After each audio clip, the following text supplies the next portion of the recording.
Welcome to Sex Talk with Kelly. I invite you to spend the next 30 minutes embracing your sexuality and exploring your edges.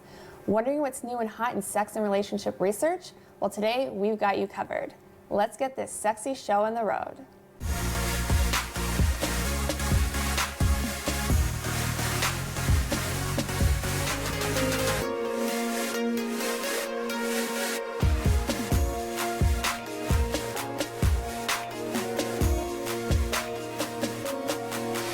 We are so fortunate to have assistant professor from York University, Dr. Muise, here to share some of her research findings. Her research focuses on understanding how couples can maintain happier relationships and have more fulfilling sex lives over time. Thank you so much for being here today. You're a research guru in our community, so I really appreciate you coming to be able to share some of your findings. Yeah, it's my pleasure. I'm happy to be here. Yeah, thank you. So, a question that people ask people who are in sex and relationship therapy or in research is, how often should we be having sex? What is that magic number? And I know you've done a lot of research around that, so I would love for you to share some of that with us today. Yeah, it's a really good question. We'd wondered the same thing, and we wondered it in part because what the research was telling us was that, there was this positive link between having more sex and feeling happier, not only with the relationship, but sort of with your life overall. But it really implied that more was always better. So we wanted to sort of test that assumption.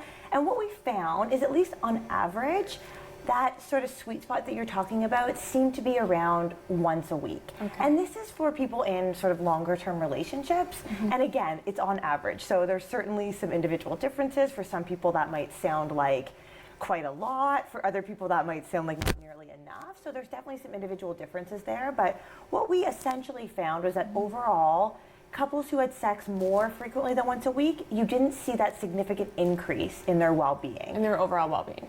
And this was both how happy they felt with the relationship as well as their overall evaluation with their life. So it had pretty broad implications for how happy they felt, essentially. Right.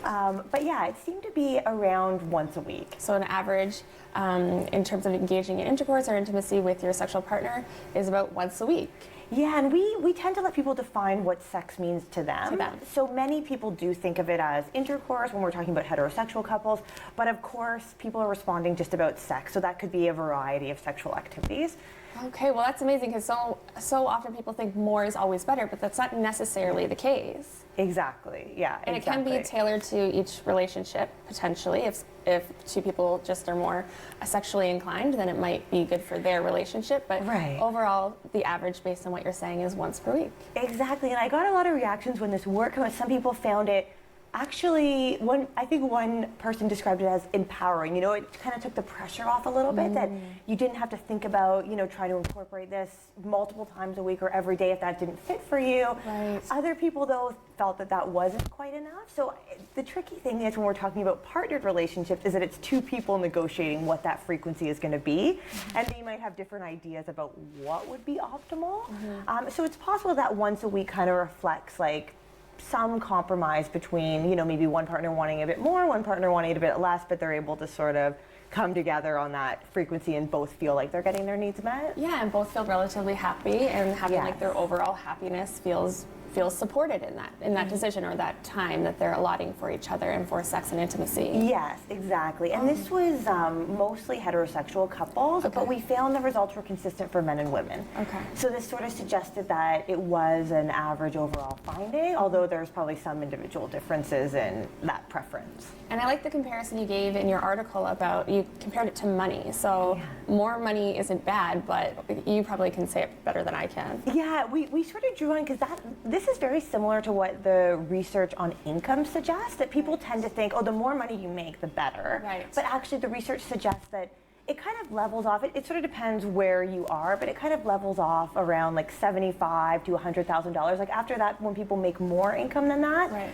they don't necessarily feel happier with their overall well-being, as you might expect. So it seems like when you're, with sex and with money, when you're sort of getting your main needs met, you feel really happy, and then above and beyond, it doesn't necessarily significantly impact. So I should say it's definitely not bad.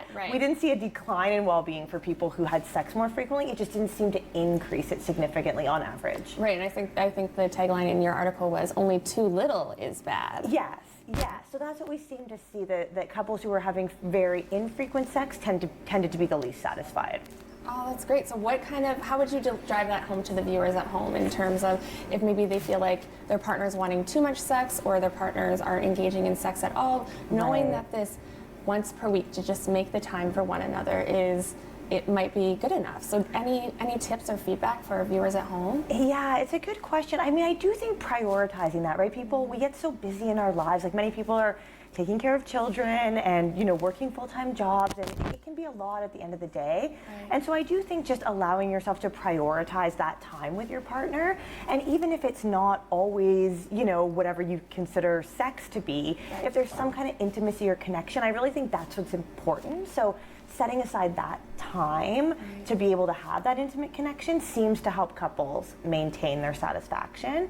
And then the other piece is that negotiation between partners, right? So being motivated to understand what your partner's needs are versus what your needs are. And if you're both sort of invested in meeting each other's needs, then hopefully you can come up with some kind of a compromise that'll make you both satisfied with your sex life. Yeah, and I think you're getting into another article I read on another piece of research that you did. And I would love to continue this conversation right after this break. So stick around, everyone.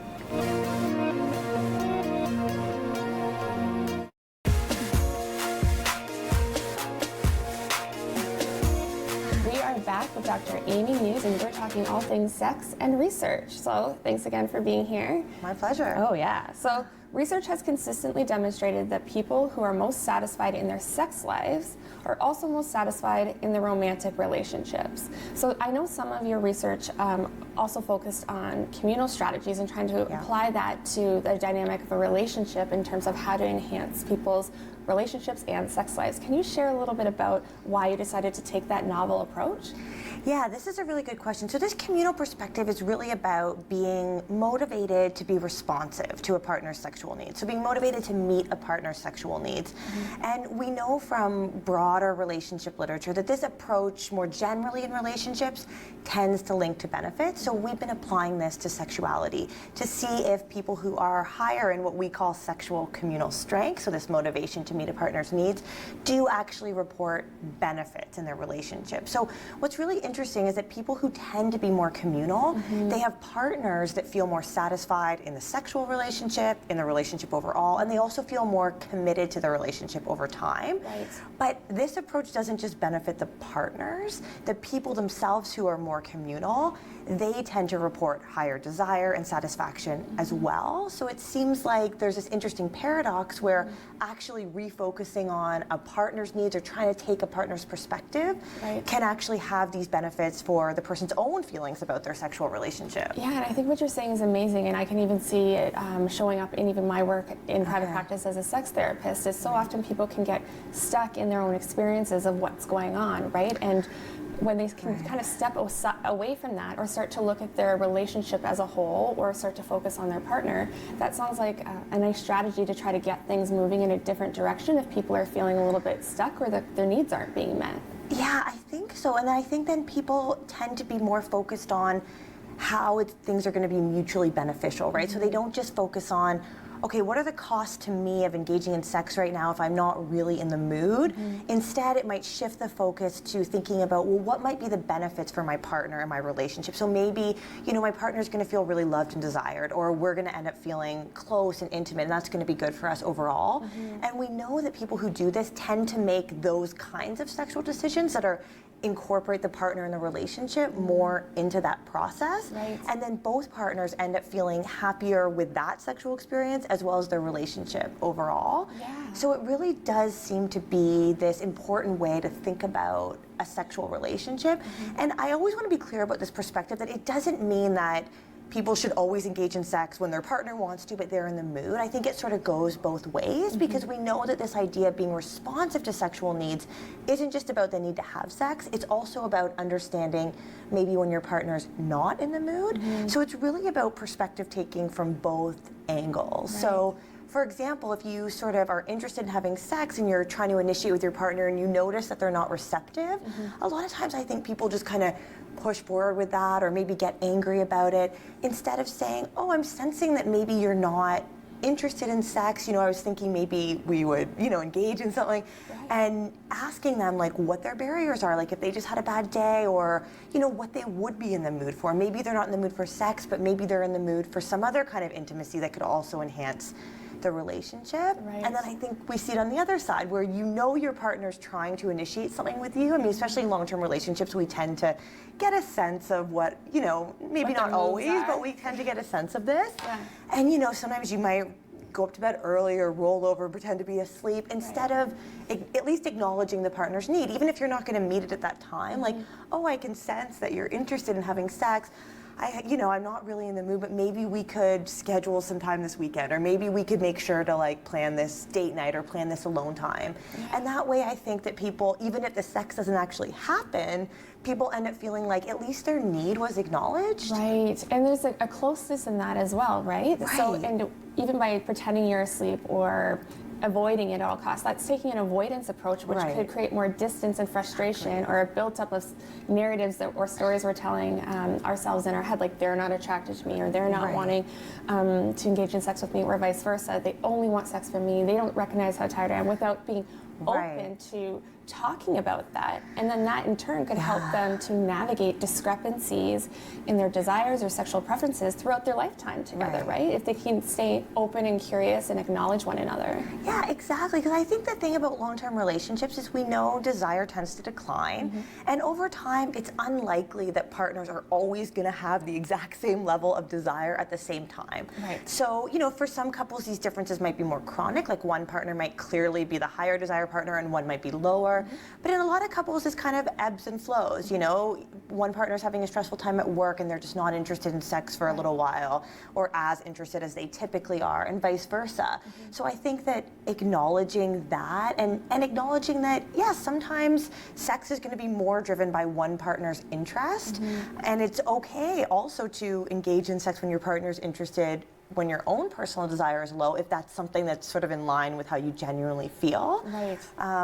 But yeah, I think that it's just important to sort of take that approach and realize that it's not always going to happen just because you're both super high in desire. There might be some other processes going on. Yeah, no, I think that's great. And then you just keep driving home the point to just stay open, stay curious, and acknowledge one another, and be in tune with what your partner's needs are. Not that you always have to address them right on the spot, but just acknowledge them. Like, I hear you, I see you, I validate you, and we're in this together, and we're just going to navigate this as a team. Yeah, exactly. Exactly. That's great. Well, thank you so much for being here with us today. Any last minute shareables that you want to share with viewers at home? Because I know you do a ton of research all the time.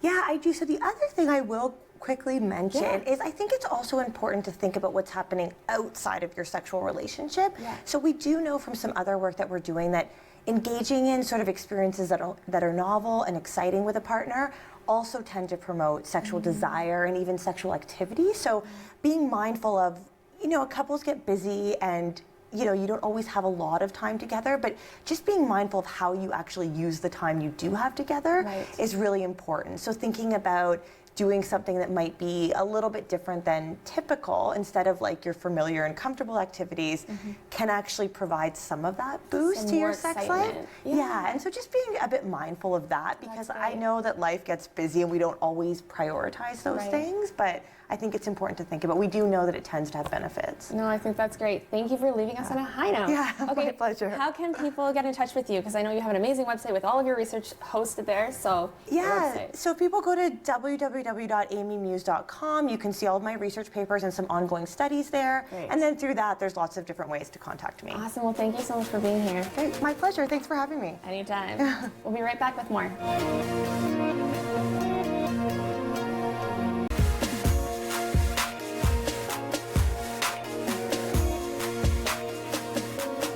We are back with Joanne Flannery, and we are talking sex positivity. So often, people don't know what that term means. I often encourage people to raise sex positive children and just sex positive adults, and people are like, what do you mean by that? So here we have Joanne Flannery to share what do we mean by sex positivity? So the way I understand it is very basically something that is sex positive is something that's sexual that has consenting adults participating. So it doesn't include anything outside of consenting adults, but within that community or within that group of people, it can include kinky sex, BDSM, fetish sex, regular sex, basically anything that people are consenting to. So it can be really fantasy driven, really exciting, or it could just be regular engaging in kissing or intercourse with a partner. But basically it's consensual sex. And so when practices say they're sex positive, I don't understand it to mean that they have sex therapists on staff, but it's that they're willing to talk to you about sex and about questions you might have or concerns. And just, it's welcoming, it's open, and it's accepting. Right, and I think that that's the takeaway for me as well, is that by promoting sex positivity, we're telling people to take their sexual health seriously, get in touch and get to know themselves as a sexual being, and that have the freedom to be able to express themselves sexually in a way that's sex positive and it's inclusive and it's promoting overall health and wellness, and that's what I like about it. That's right. Yeah, I 100% agree. And I think when someone is sex positive, you and I have talked about how important fluidity is before. And so I think when you're sex positive across your lifespan, you're more open to trying new things, to keeping things exciting, to being engaged, to engaging your partner or partners. And it's being compassionate for yourself and for things that you like. Maybe your tastes change, or you want to try something that when you were growing up you learned that was strange. Well, now it's really hot and exciting for you, and so that's something that you should engage in if you want to. And be able to open up and talk to your partner or partners about it as well. And so setting the tone within your relationship early on that we're sex positive partnership, that this is a safe place to be able to open up to one another and to explore our sexuality as we evolve and grow throughout our lives together.